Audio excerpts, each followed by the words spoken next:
So you are a CNA and you want to become a registered nurse. Stay tuned in this video because I'm going to help you. What is up, YouTube? It's your boy Zid, back at it again with another video.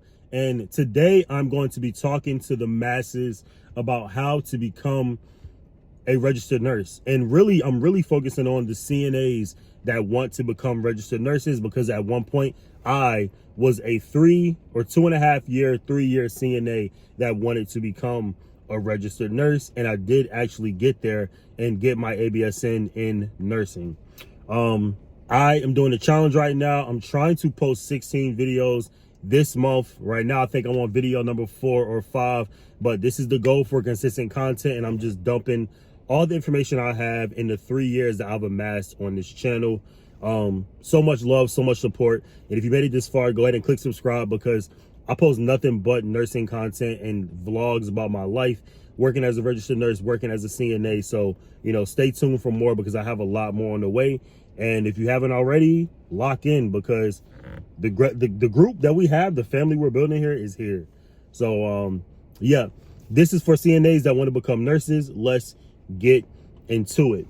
Now, I wrote it down so I can stay on contact, because y'all know I can get off on a tangent and we'll be in here rambling for 10 to 15 minutes. So Ain't that right? He ain't lying. the first thing that you have to do is determine what you want to do. When I was working as a CNA, one of the main things I wanted to do was determine whether healthcare was for me or not. I had left a previous career to become a nurse, and I wanted to see if I liked working as a CNA, if I liked healthcare. I've seen a lot of nurses leave. I've seen a lot of CNAs become CNAs and then hate the job. And I just don't think I ever fully got there. So once I determined that, hey, this is something I actually like, something I can see myself doing, why not take it all the way? That was one of the main reasons I became a nurse, because I was always had my eye on healthcare, but I never fully took that leap. And when I finally did take that leap and leave a career in sales to become a CNA,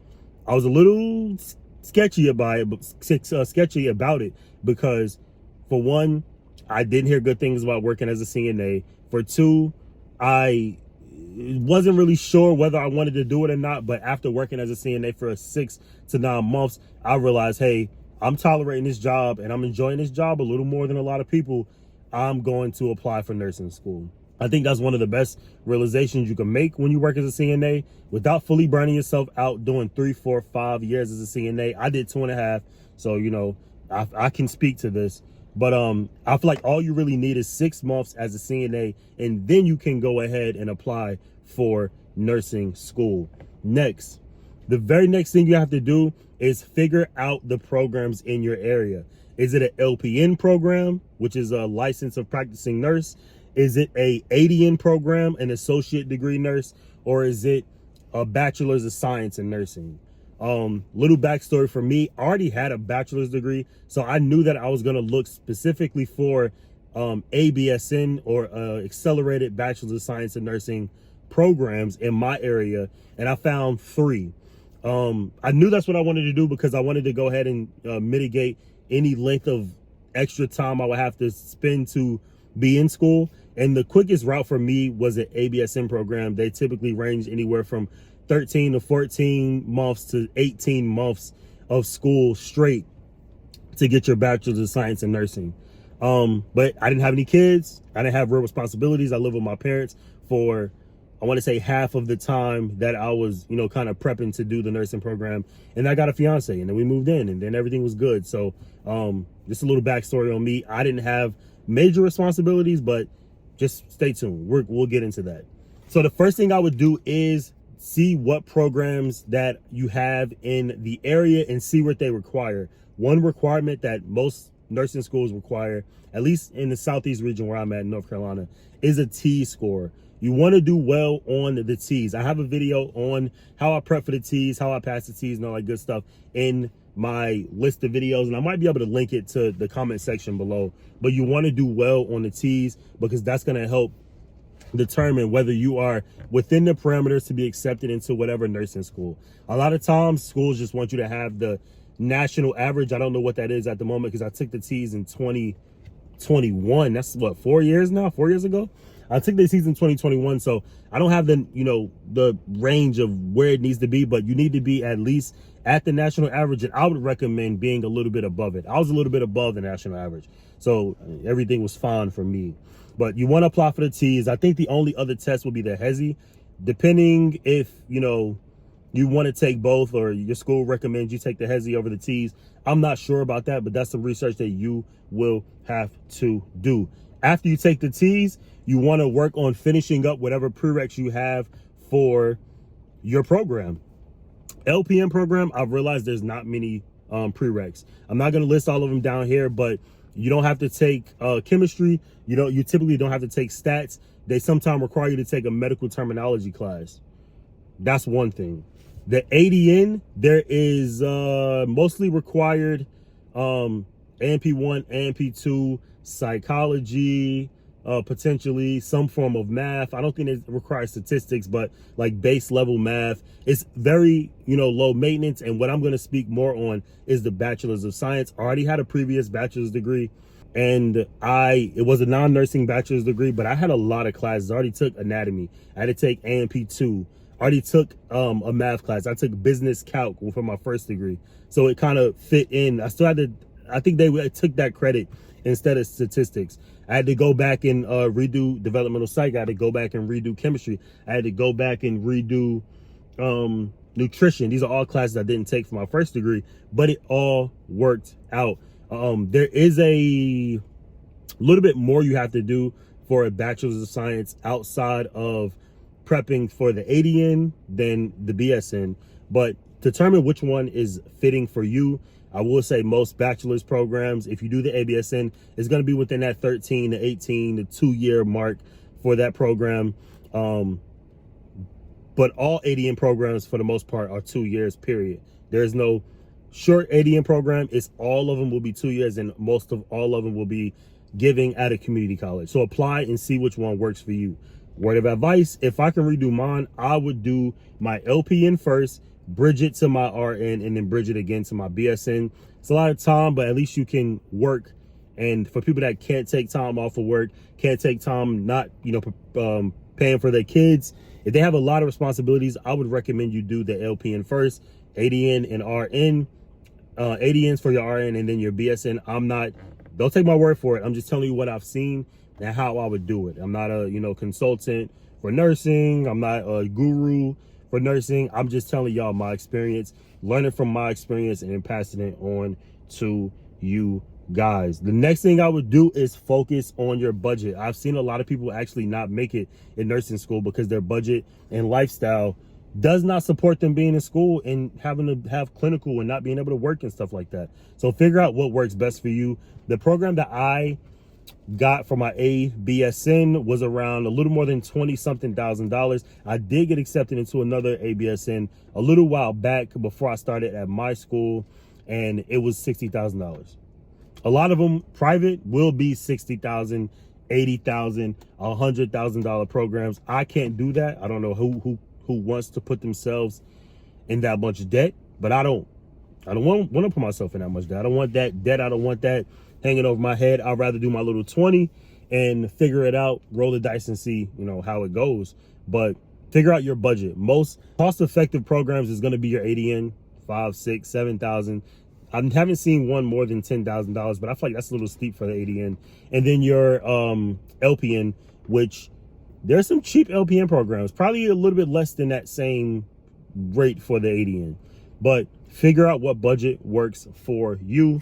So far I went over, you want to take the T's, apply for the T's. You want to take the prereqs, whether you're doing the ADN, LPN, ADN, or BSN. The next thing you're going to do is apply to your school. I would advise you, make sure you have everything you need before you apply, because it's a good chance that a lot of people are going to apply. It's a very popular field. It's a very growing field. A lot of people are becoming nurses, and it's going to be competitive for the most part, especially if you're in a bigger city or not a rural area. It's going to be competitive. You're going to have people of all ages trying to do it. You're going to have all genders trying to do it. It's going to be crazy. So make sure you try to have everything you can in line.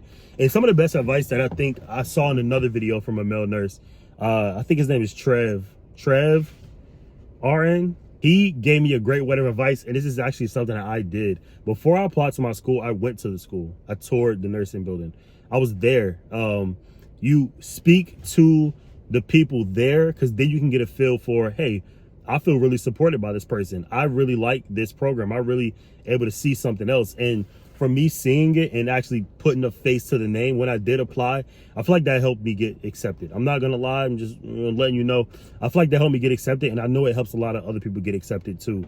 Of course, they're gonna look at your credentials. Of course, they're gonna look at your history, your transcripts, all that good stuff. But if they can put a face to your name and like you, it's gonna work in your favor. The rule of business is people don't buy from people who have the best product. Not always. People buy from people that they like. And that's a theory I take in life. If people like you, they'll rock with you more. If people like you, then they'll mess with you more. If people like you, you might beat out a person who maybe deserves it a little more, but you have a rapport with this person. So they're going to rock with you. They're going to shop with you. They're going to buy things from you. They're going to help you out. For the lack of better words, they're going to help you out. So if you can tour the building, go up there, put a face to the name. When you apply, it could help you it could help you in the future. That's just a word of advice. So pass the T's, take your prereqs, figure out your budget, figure out your program, and apply for the school. And the best thing that I think everybody should understand is, as a guy, I don't think I've experienced this, and maybe it's because guys are the minority, and especially I'm a double minority because I'm a black man in nursing and I'm a male in nursing. And I believe like less than 1% of black men are nurses. Or it might be like right at 1% now. I just checked it like when I graduated. But it's 1% of the nursing field in the United States of black men are 1%. 1%. Black men 1%. I think for men it's like 13 or 14%. But double minority. So I will say that there's a chance that if you are black, and I did make this channel initially for men, young black men, to show them there is a place for you in nursing. If you do apply and you have all the credentials, there's a good chance that you will get offered some opportunities that not everybody might not get offered. Food for thought. I'm just letting you know that there's a space for you in nursing. There's a space for people of color in nursing. It's a very it's not as diverse of a field as some fields, but I feel like the medical field is growing a little bit. You're seeing a lot more doctors, people of color. You're seeing a lot more nurses that are not just your normal Caucasian male or woman. So I feel like that's an important topic to talk about. And when I interviewed, that's something I said every single time they asked that question. I feel like that being a black male nurse, I'm able to help people who look like me and people who look like other races see that, you know, there's a place for me in nursing. A patient calms down a little bit more when they see somebody that looks like one of their family members. I feel like there's a little bit of a connection there for people who look like you. It's innate, and there's nothing wrong with that because everybody does it. But there's a space for you in nursing. There's a space for you in nursing. There's a space for you in nursing. Do you hear me? Apply for your school, and if you don't get accepted, don't give up. Keep applying. Figure out what works for you. Apply for scholarships, apply for grants if you can. Just do whatever is best for your pocket and do whatever is best for your license. Go to a school who's accredited. Go to a school who's going to help you pass the NCLEX. I think that's important. I didn't note that in the beginning, but go to a place that is going to help you thrive, help you grow, help you win. Because nursing is one of those things. Once you get your license, as long as you're being a safe nurse and doing everything right, there's almost no chance in hell that it's going to get taken from you. But work hard, protect it, do what's best for your patients, love on your patients, show love to your team, because nursing is a team sport. And I'm done dumping, stuff to y'all. I'm just letting y'all know how it is and what it is for me, what I've seen, because I want to pass on some of the knowledge. The support I've been receiving on the channel has been amazing. I've been getting some bad comments. Y'all are not going to bully me out of my spot. I made this channel to help people. I made this channel to help people grow. I made this channel to help people win, and that's exactly what I intend to do. And I've been doing it for years. So the people that support me, people that love the channel and find value in the channel, thank you for watching. I appreciate you. Thank you for sharing the videos. Thank you for commenting, all that good stuff. And the people who want to see me lose, want to see me, you know, praying on my downfall, I still pray for you. I still pray for you. I still hope everything goes well for you, because I made this channel to help people, and that's exactly what I intend to do. If I missed anything in the video, comment below and let me know. I'm trying to answer all the questions that I have. There's been an uptick in the viewership right now. I think the last video I posted got like 2,000 views in like 2 days, and then the other one got like 50,000 views. Yeah, 50,000 views in like 4 days. It's hot in this car, so I got to get out of it. But I appreciate y'all watching. That's all I got for y'all, man. Subscribe. Follow me on TikTok. Follow me on IG. All that good stuff. I'm done pubbing, but yeah, I hope this helps, and let me know. Keep me updated with y'all progress, man. I appreciate it.